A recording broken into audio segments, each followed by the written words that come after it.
Let's get ready to rumble. Oh, sorry, wrong podcast. I was thinking politics there for a second.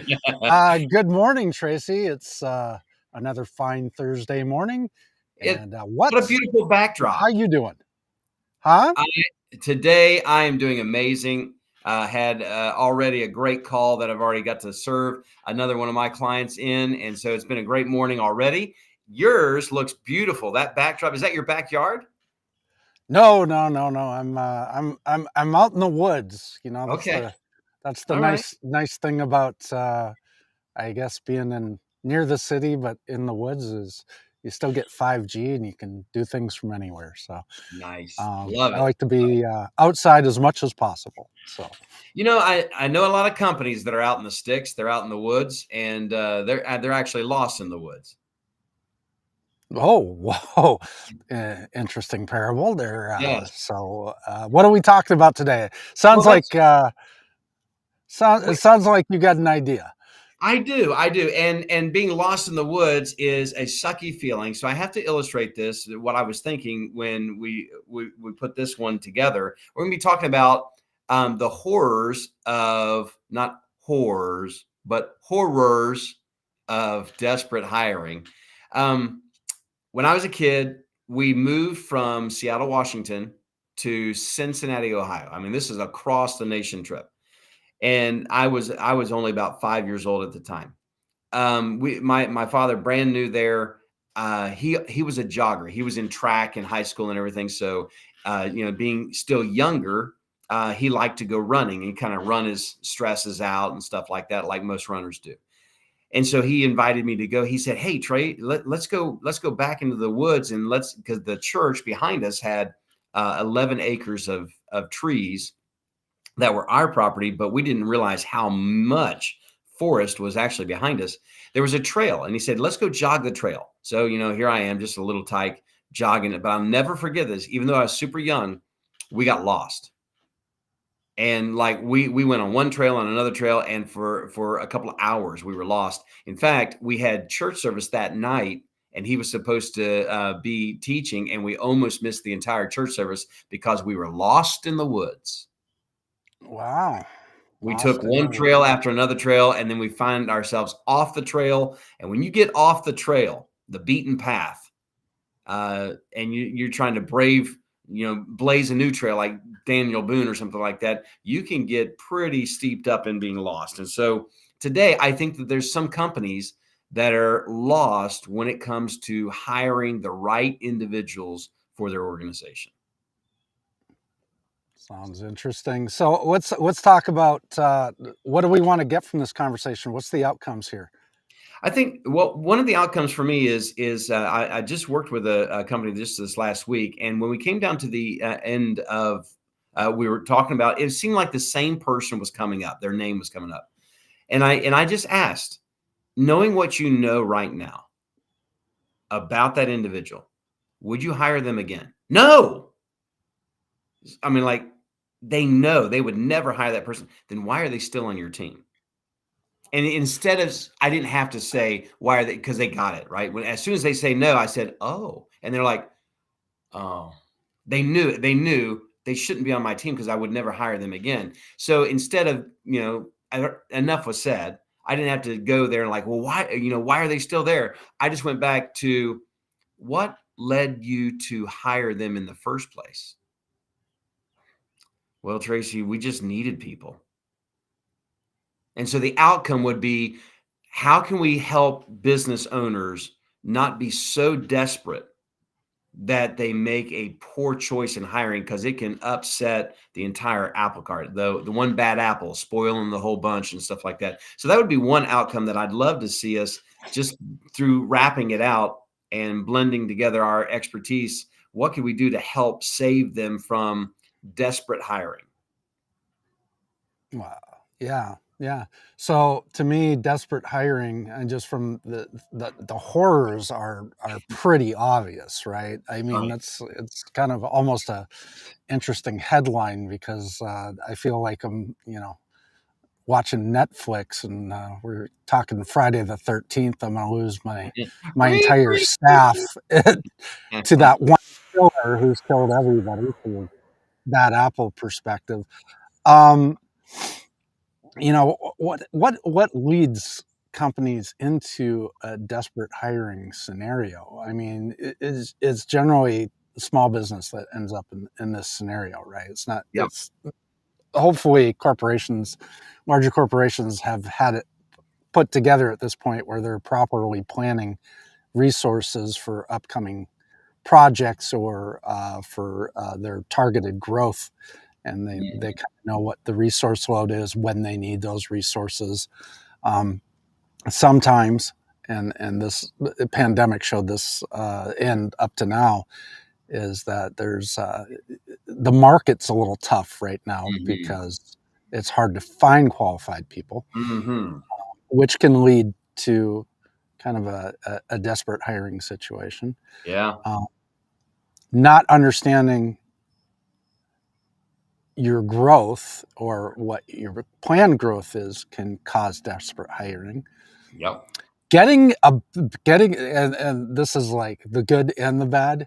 Getting that huge account, right? Yeah. All of a sudden you score this giant deal that you didn't plan on, and you suddenly realize that the resources for you to deliver on that project um, is going to be strenuous. So Mhm.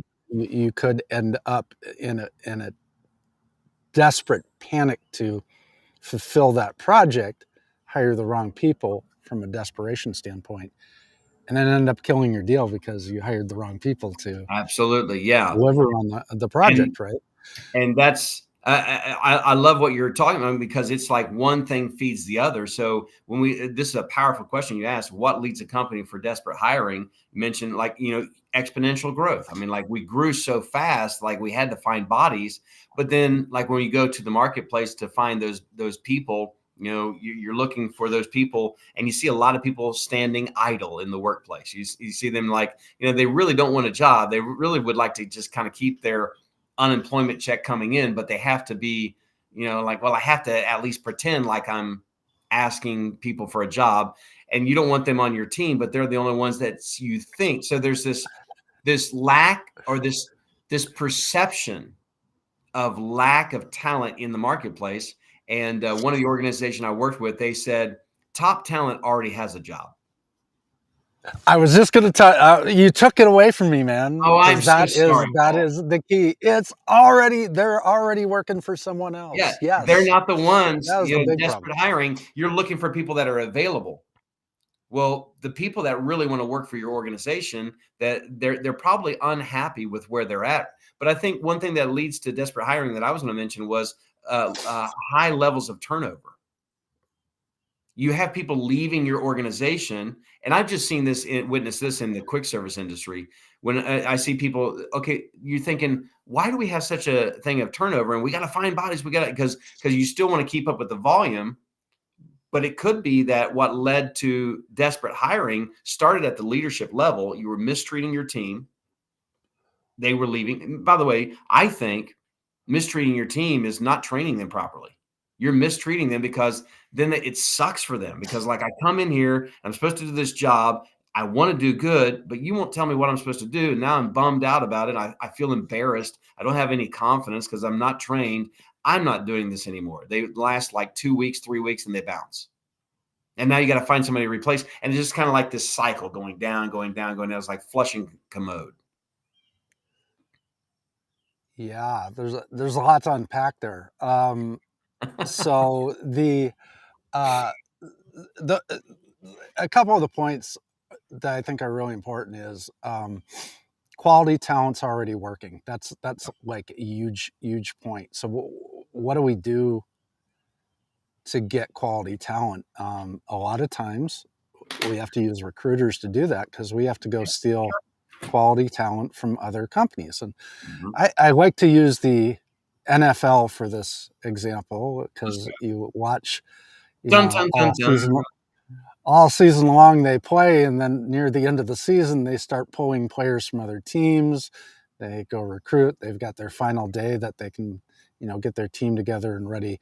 The uh, LA Rams a couple of years ago. did this and took a Super Bowl. Had Yeah. they took my boy Stafford and from the Lions, and they ended up pulling off a Super Bowl. They pulled a couple of guys out of the bars to play. You know, it's a really good analogy because ultimately, depending on the situation, getting that great client, that huge client that just Mhm. you know tripled your company's revenue, and then needing to fulfill it, you might need to go grab a recruiter to go find the right talent to deliver on that. Mhm. Um, but ultimately, desperate hiring, it's honestly, it boils down to one thing: piss poor planning. Mm. And that's ultimately what it is piss poor planning. It's not planning for your growth and not planning for projects that are coming, not planning, not planning your, it's the word I'm looking for, not planning the responsibilities that the people that you're going to bring on board are Mm. there, not training them, to your point, not, you know, it all falls on leadership. Yeah. um, from that perspective. You get in a desperate hiring situation because you've not planned out your trajectory well, Mhm. and you are now paying the price. Yeah. Paul, You know, it's interesting, like, we have a type, right? So, like, if you're married, I'm married, I have a type. And the type that I have is the woman that I've been married to for 27 years. We have a type. Like, and I knew what I wanted. What I wanted most of all when I got married, and I'm heading somewhere with this. But when I got married, I knew that the type of person, because I'd had people be disloyal to me or betray me or whatever, or in relationships cheat on you or whatever with somebody else. And, like, no, I want loyalty. I want honesty. I want open, but I also want beauty. But I wanted a beauty that, like, I felt like I heard this, Paul, when I was just a kid. I don't know if my dad said it or something like that. You know, they were interviewing, third graders, fourth graders about, like, what is love.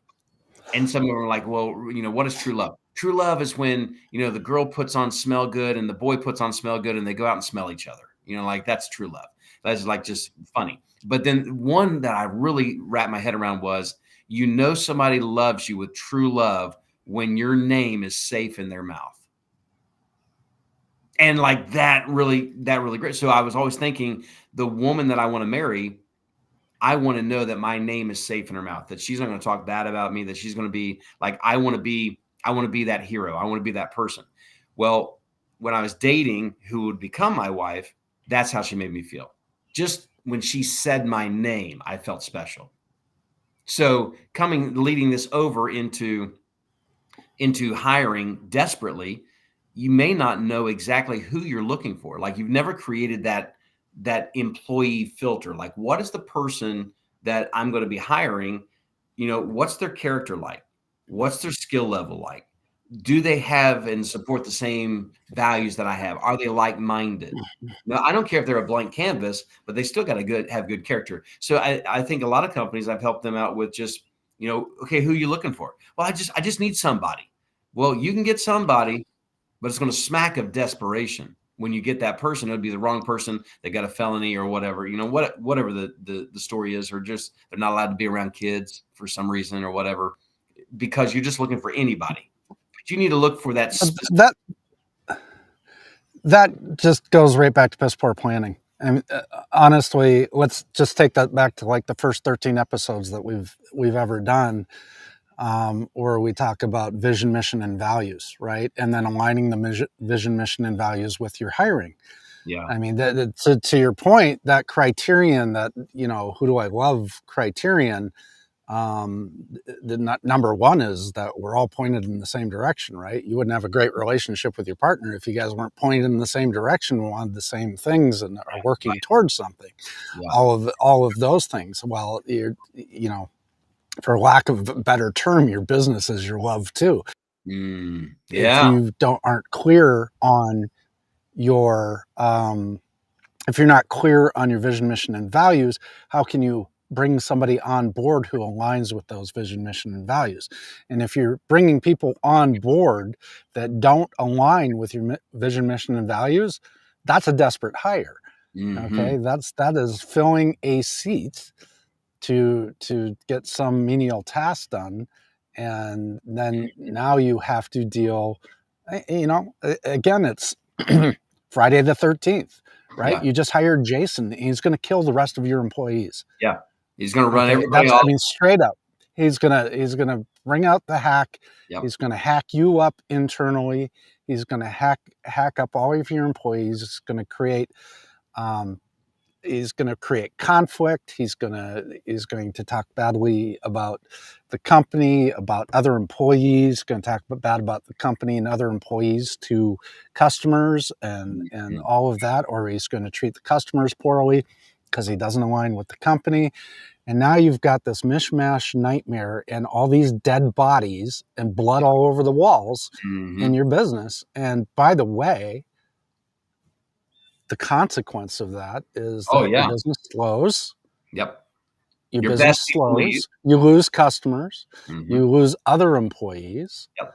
It is truly the quote horror movie It is a of disaster. your life as a business owner or as mid-level management. So it's really key Mhm. in on your vision, mission, and values in your hiring process and avoid that. And then proper planning. Yeah. If you're proper planning is, I did $1 million this year. I want to do $2 million this year. All right, Mm. can I do $2 million with the current resources that I have in place? Odds are no. Likely not. Yep. So do I need to hit that 2 million? Do I need to increase my sales with my current sales team at Mm. 100% of their efficiency? Okay, no. All right. Well, then I'm going to need to bring on one, maybe two more salespeople. If I bring on one, two more salespeople, what's my ability to deliver my product or services at the $2 million level? Mhm. Okay, is my current resource pool going to be able to deliver that, or am I going to have to invest in that resource pool Yep. and bring on other people to be able to deliver? Okay, I know I'm not going to suddenly jump from $100,000 a month to $200,000 a month. It's going to ramp up. It's going to take me 6 months to get that extra $100,000 a month, and in that ramp period, I need obviously to bring on sales probably first, get them trained, get them ramped up to sell at that level, and then also identify the resources that I need from the delivery standpoint so I can start hiring and putting together the resumes and start interviewing and getting them on board and trained to be able to deliver at that $200,000 a month level.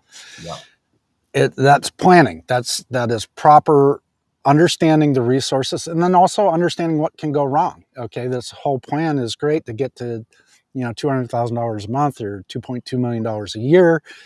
Um, what's my risk? Do I Yeah. have any?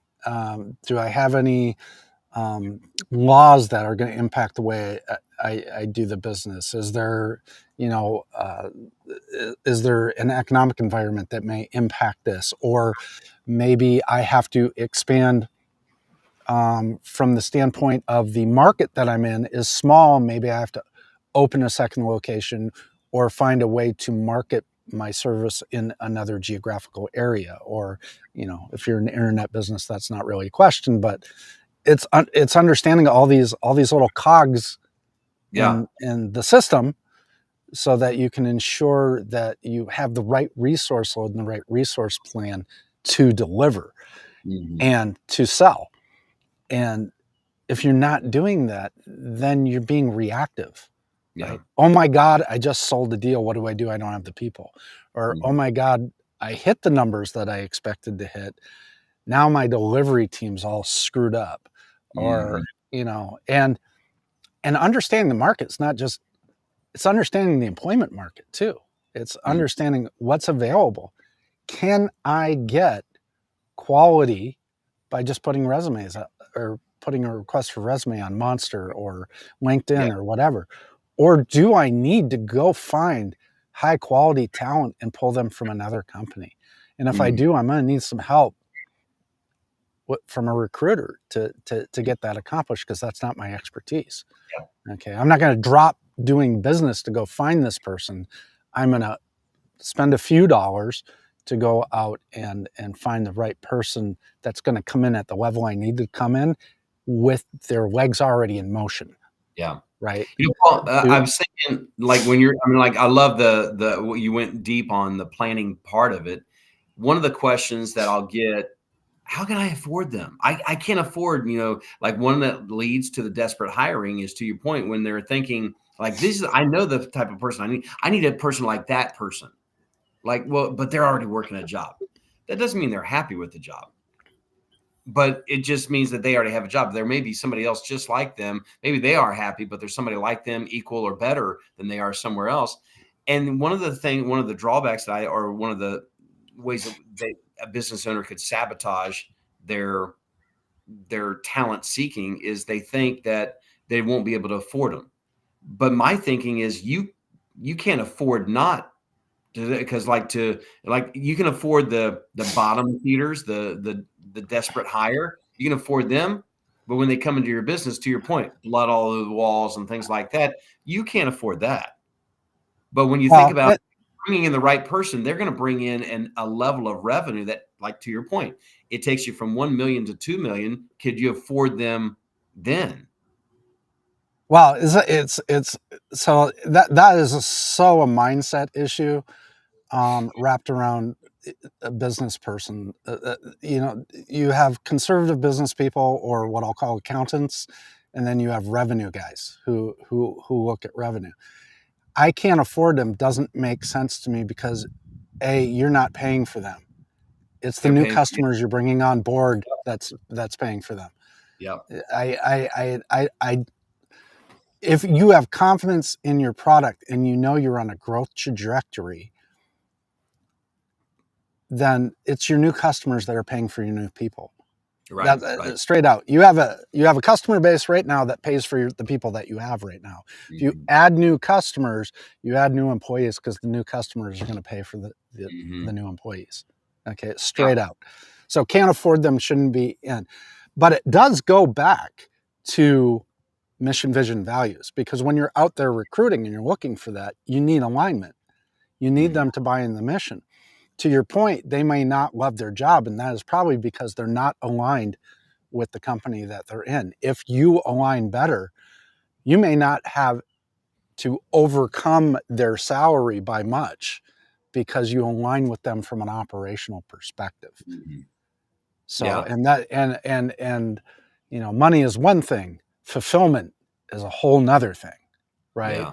And if they see the position that you have versus the same position at another company, but they see that working with you, they're going to have a fulfilling experience Mhm. in Yep. their job, that is going to That's move them to you far quicker than money will. Yeah. Well, one other layer on that is that when you're, like you said, I loved how you brought out hiring the right people. They're bringing their revenue with them because the customers they're going to attract, because the business they're bringing in, so they're already paying for their salary. But another thought is what I've seen in other businesses is if you've got riffraff running around, got the wrong hires there, going out and finding the right talent, bringing them in, they may replace two of them. So, like, two of them walked because they realized, oh man, they were exposed, right? Oh man, I've been doing nothing around here, and now this guy's coming in and making me look bad. I'm out of here because now there's pressure on to produce like that person is producing. These people can't measure up. They're out, and now you got. I mean, sometimes one person can replace two or three in the organization if it's the right person, and you've got the wrong people on your organization. Right. Well, and there's many strategies to this, depending on the situation, right?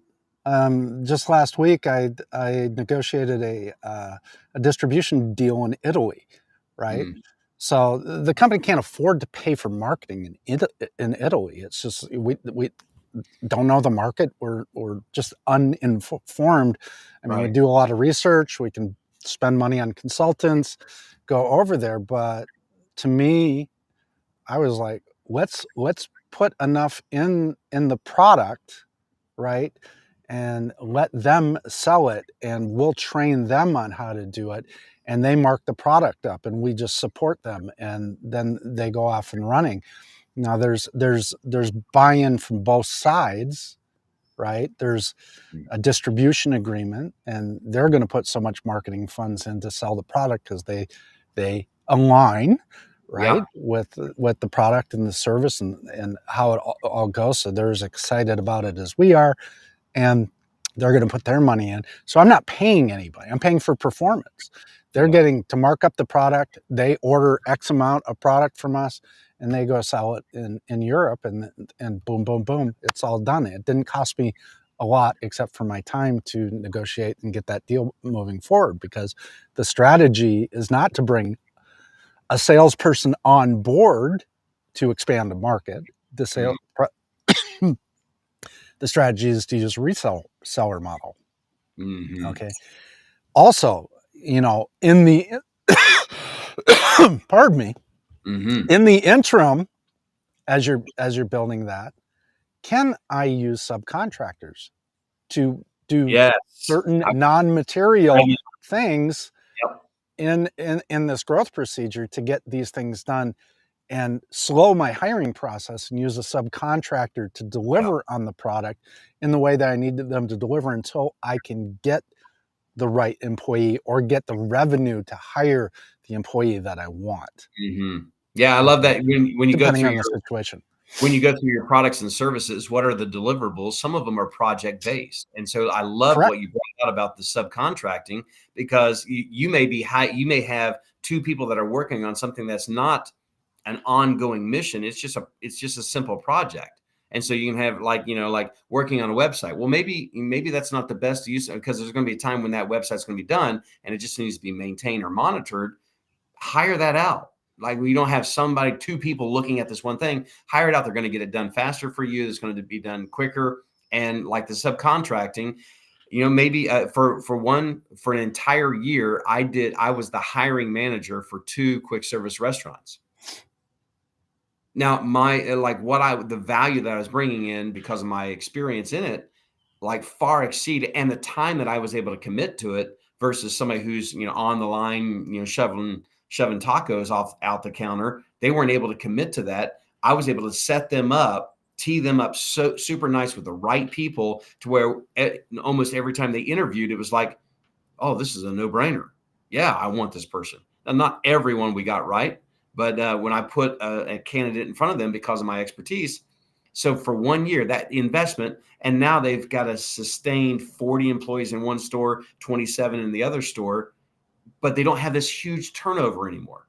So sometimes, to your point about subcontracting, that's something to consider, to where, hey, who's the expert in this that I need for this project? Maybe it is a year long. Maybe it's 6 months. Maybe it's only 3 months. Maybe it's 3 weeks.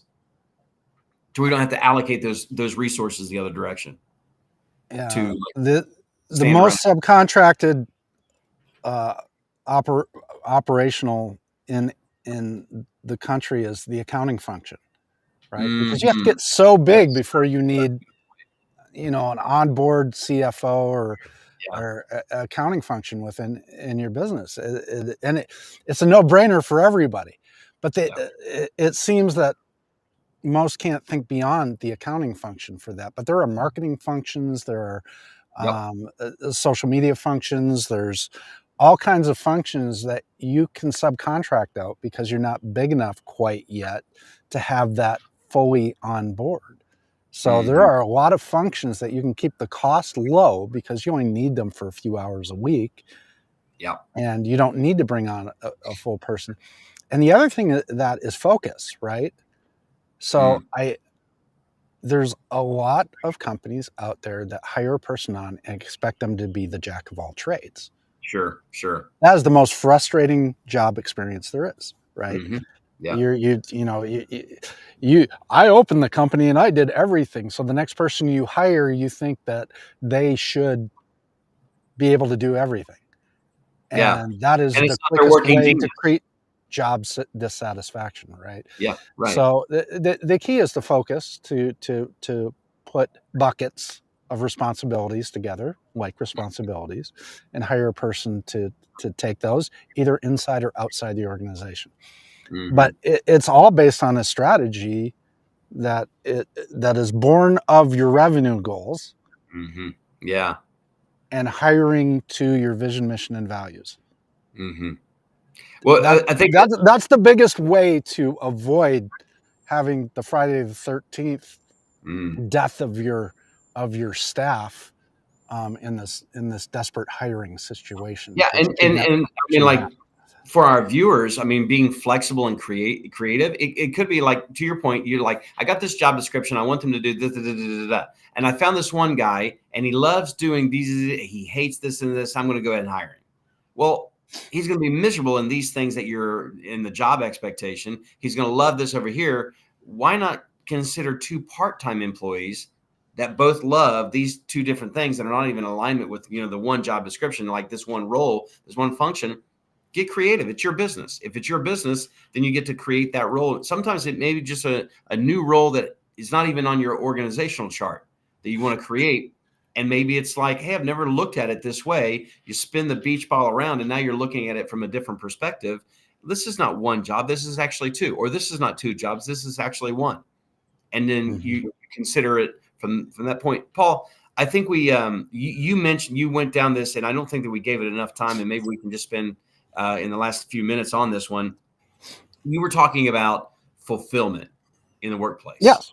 That, like, somebody's working a job, you're like, well, how do I attract top talent because they've already got a job? They must love it. No, they may not be fulfilled at all. But, like, so I think something's got to be said about positioning yourself in a way so as to attract the top talent, because the vision is there. People really know, like, oh, I want to be a part of that. Look what they're doing. They're going to make a dent in the universe. I want to help make a dent in the universe. I mean, like, whatever that big, hairy, audacious goal is, we're doing something. They look at, like, I'm just doing this same, rinse and repeat. But I look across the fence and I see, man, that company, they seem like they're doing something, and it seem like they're going somewhere. And when I look back at, like, 2021 at the end of the year, when, like, what is it, 9.2 million jobs were left vacant, and the number one reason was they didn't feel like it was fulfilling work. They didn't find meaning in it. And so they left those jobs looking for, like you mentioned, work fulfillment. Yes. So, not everybody wants fulfillment. Hmm. So, there are a good portion of the population who wants to go to work, collect a check, and go home. And that's fulfillment, though. That's how That's they're fulfilled. well, right, but in the context of what we're talking Right. about, that's Yeah, a I I different I I know your mindset. point. It's a very small, like, for me, not It's enough a for very me. different mindset. And then Yeah. there are those who want fulfilling work that drives them to those are the people that stay extra hours and do things that are far out. There's those who want to, spend time 9 to 5, collect check, go home. And then there are those who buy into the vision, mission, and values, right? Should there be a place for both people in your Which organization? which one do I need? Okay. Ah, nice, nice. Yep. Which one So do I there's need? room for both. You're just I don't finding, want to speak like we're talking for everybody here, because there's two very specific there are those that you want those. yeah. There are jobs very specific that work with to that mindset and and sustain them, and you see Mhm. them all the time. Okay. And then there are the other ones. So which ones do you need? I Number love one, it. to avoid the desperate hiring, Yeah. but to really get that. This group that needs real fulfillment from the work as opposed to the job, Mhm. fulfillment from the work, need the you need to bring those on with an alignment to your vision, mission, and values. Mhm. This subset doesn't give a shit. Mhm. Okay. They want to show up, collect their check, and go home. And as long as they're, doing whatever the job is and Yeah. executing, if that's what you don't need that from these guys. Don't try to Mm. find that from these guys, because you're like a fool. You're running a fool's errand. Yeah. Okay. For certain positions, you need this. You need this alignment with your vision, mission, and values. Hmm. So wisdom, know which you need and which group you need to choose from, and then go out and fill your positions from those two pots where they need to be filled. Yeah. And And you'll likely structure your interview questions and everything around knowing which one you need. that's correct. Yeah. Yeah. And I Uh, mean, again, to the point of where this started from, and to close out, it is imperative that that you understand your business and that you understand where it's going so that you can properly plan. And if you can get anything out of this today, take 2 hours a week, schedule it in your schedule, and put the headline strategic thinking, mhm. and start looking at your business from 60,000 feet as opposed to being in it. And most of the time you're in it, you have to schedule time out of it so you can think about your business differently, Yeah. Yep. and that you can think about it from a strategic perspective. Where am I driving this ship? Mhm. And if I'm going to get there, what do I need in place to get there? Yeah. Take two Yeah. hours a week and just think You about your business strategically, and not whether it's flipping burgers or selling candy bars or selling Porsches. Mhm. It doesn't matter. You need to take the time to look at your business, where it's going, what you can do to get it to where you want it to go, and what the risks are or the blocks to getting there so that you can have mitigations and get there. But take Mhm. two hours a week. That's all it takes, is to be in a mindset where you're not flipping the burger Yeah. or, you know, in the sales room or And whatever. likely many people will excuse themselves or explain it away or because like, "Oh, there's no time. I don't have because you're in the business and not on the business. You gotta spend, like you said, you gotta spend quality time each week thinking about. I mean, that's probably the hardest work that the owner or founder or CEO or GM has to do is think on the business strategically. I think it was Thomas Edison. I think it's one of the easiest things.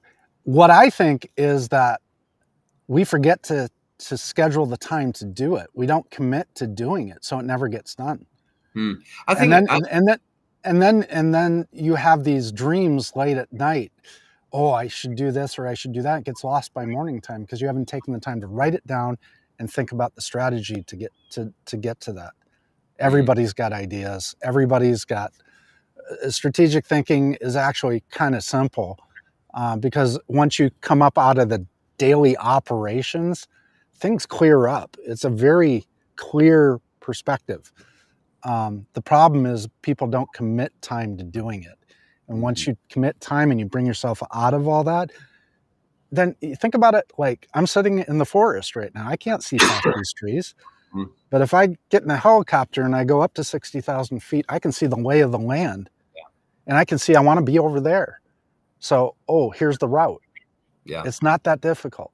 yeah. It's once you Well, get into like the risks and the blocks that it becomes more difficult. yeah, I think it's simple, but maybe not easy. Is was my point that like it's simple. Like once you get into like, oh man, this wasn't as difficult as what I thought it was going to be.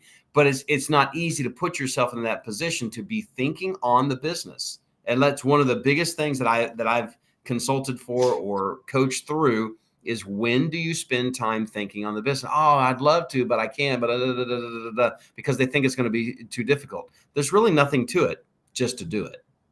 That's right. There you go. That's a good Mm, close right there. awesome. Love it. Thank you, Paul. Loved it. And I loved the forest analogy today. Oh, yeah. I guess that's kind of apropos since I'm sitting in Uh-huh. one. Yes, it is. All right. Have a great day. We'll see you next Thursday. Okay. Thank you, guys.